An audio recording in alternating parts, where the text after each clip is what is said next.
शीतलपुर गांव में तेज बारिश हो रही थी। काले बादलों ने पूरे आसमान को ढक लिया था। चारों तरफ सिर्फ पानी ही पानी दिखाई दे रहा था।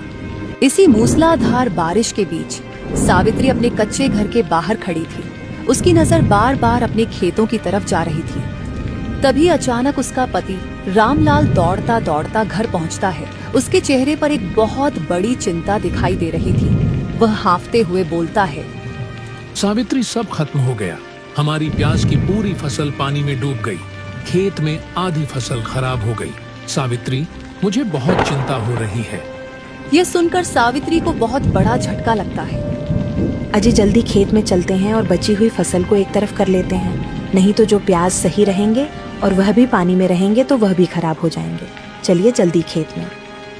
वह दोनों दौड़े दौड़े उस तेज बरसात में खेत के तरफ दौड़कर जाने लगते हैं। जब वह दोनों खेत पहुंचते हैं तो जहां कुछ दिन पहले हरी भरी प्याज की फसल लहरा रही थी, वह अब कीचड़ में बदल गया था। रामलाल की आंखों में आंसू आ जाते हैं। वह बोलता है, साल भर की मेहनत एक रात की बारिश ले गई। अब हम क्या करेंगे और अपना गुजारा कैसे करेंगे? सावित्री, मुझे तो कुछ समझ में नहीं आ रहा। अजय, हिम्मत रखिए। देखिए, अभी भी आधी फसल सही सलामत है। जल्दी जल्दी काम पर लग जाइए। रामलाल ने दुखी होकर अपनी पत्नी से पूछा, सावित्री, हम इन सड़े गले प्याज का क्या करेंगे? इन्हें तो कोई खरीदेगा भी नहीं अब। सावित्री ने कोई जवाब नहीं दिया। उसे भगवान पर पूरा भरोसा था कि सब ठीक हो जाएगा। इसी उम्मीद से वह प्याज को चुनने लगती है। रामलाल भी अपनी पत्नी को देखकर उसकी मदद करने लगता है। दोनों पति पत्नी बचे हुए प्याजों को इकट्ठा करके एक बोरे में भर लेते हैं और उन प्याजों को लेकर अपने घर जाने लगते हैं। बारिश और तेज हो रही थी और भयानक हवा चल रही थी। बारिश अपने चरम सीमा पर थी। वह दोनों सारे प्याज लेकर अपने घर पहुंचते हैं। रामलाल सावित्री से बोलता है, सावित्री, मैंने सुबह से कुछ नहीं खाया। मुझे बहुत भूख लग रही है। तुम जल्दी से कुछ न कुछ बना दो। खाली पेट मेरा दिमाग काम नहीं कर रहा है। अजय, आटा तो खत्म हो गया है, तो क्यों ना मैं इन प्याज के पकौड़े बना दूं? ठीक है, तुम्हें जो बनाना है वो बनाओ, पर थोड़ा जल्दी बनाना सावित्री। मुझसे अब रहा नहीं जाएगा। ठीक है जी, बस आप 5-10 मिनट रुकिए, मैं जल्दी जल्दी बनाती हूँ। सावित्री गर्मा गर्म प्याज के पकोड़े तलने लगती है। उस बरसात में प्याज के पकोड़े की खुशबू दूर दूर तक फैल रही थी। बारिश से बचने के लिए पेड़ के नीचे खड़े पति पत्नी आपस में बोलते हैं, गायत्री, इतनी अच्छी खुशबू कहाँ से आ रही है? मेरे मुंह में तो पानी आ गया। लगता है कोई पकोड़े बना रहा है। मुझे लग रहा है ये खुशबू उस सामने वाले घर से आ रही है। मेरा इस मौसम में पकोड़े खाने का बहुत मन कर रहा है। गायत्री, चलो उनके घर चलते हैं और पकोड़े खाकर आते हैं। इसी बहाने इस बारिश से भी बच जाएंगे। अजी, किसी दूसरे के घर जाकर खाना अच्छा नहीं रहेगा। वह क्या सोचेंगे? हमारे बारे में देखो, कैसे खाने आ गए। तुम बस मेरे साथ चलो। तुम इतनी चिंता क्यों करती हो गायत्री? सारे इंसान एक जैसे नहीं होते। दोनों पति पत्नी सावित्री के घर के बाहर जाकर आवाज लगाते हैं, अरे, घर में कोई है? जरा बाहर आना तो। भाग्यवान, इतनी बारिश में कौन आया होगा? चलो देख कर आते हैं। सावित्री और रामलाल घर के बाहर आते हैं तो वह देखते हैं कि वह दोनों बरसात में पूरे भीगे हुए थे। तभी सावित्री बोलती है, बोलो बेटा, क्या हुआ? तुम्हें कोई मदद चाहिए क्या? तुम तो पूरी तरह से भीग गए हो। अरे चाची जी, हम यही पेड़ के नीचे बारिश से बचने के लिए खड़े थे। हमें आपके घर से इतनी अच्छी खुशबू आ रही थी कि हम आपके घर खींचे चले आए और हमने देखा इसी बहाने हम इस बारिश से भी बच जाएंगे। सावित्री मुस्कुराते हुए बोलती है, अच्छा, तो ये बात है बेटा, आप लोगों को पकोड़े खाने हैं। आइए, अंदर आइए। सावित्री दोनों को एक एक प्लेट प्याज पकोड़े परोसती है। दोनों बड़े चाव से खा रहे थे। उन्हें बहुत समय बाद इतने टेस्टी पकोड़ी खाने को मिले थे। चाची जी, आपकी प्याज पकोड़े का कोई जवाब नहीं है। क्या आप दुकान लगाती हो प्याज पकोड़े की? और आपके घर इतने सारे प्याज हैं, इसलिए मन में आया तो पूछ लिया। नहीं नहीं बेटा, मैं कोई दुकान नहीं लगाती हूँ।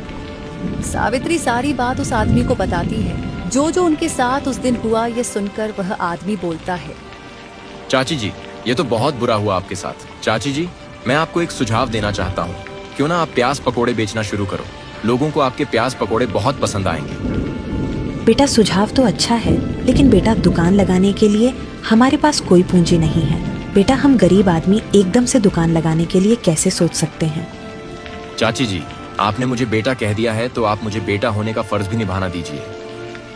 वह आदमी अपनी जेब से 10,000 निकालकर सावित्री के हाथों में रख देता है। चाची, यह मेरी तरफ से छोटी सी मदद है आपके लिए। आप अब गांव के चौराहे पर प्याज पकोड़े की एक दुकान खोलना और खूब तरक्की करना, और मैं रोज आपके ठेले पर आऊंगा प्याज पकोड़े खाने।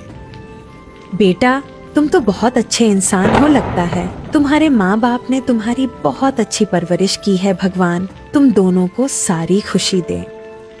ठीक है चाचा चाची, अब हम चलते हैं। बारिश भी रुक गई है और शाम भी होने लगी है। हम फिर मिलेंगे। यह कहकर वह दोनों वहां से चले जाते हैं। रामलाल और सावित्री के लिए यह कोई फरिश्ते से कम नहीं थे।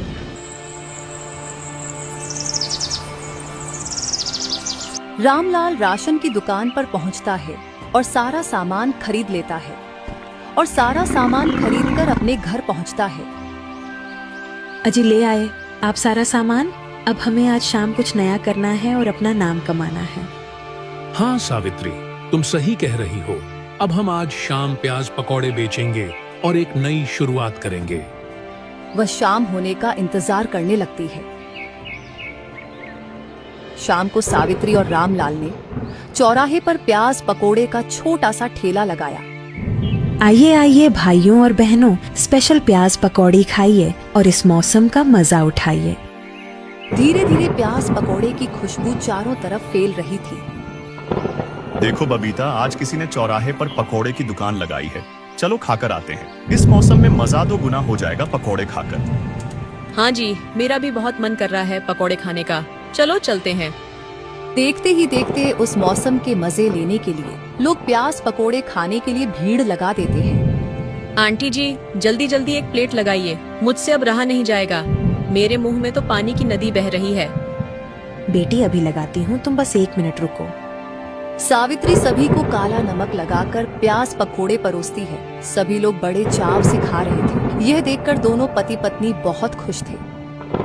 आंटी जी, आपके प्याज पकोड़े का कोई जवाब नहीं है। इतने कुरकुरे और चटपटे, मैं तो आपकी दीवानी हो गई हूँ।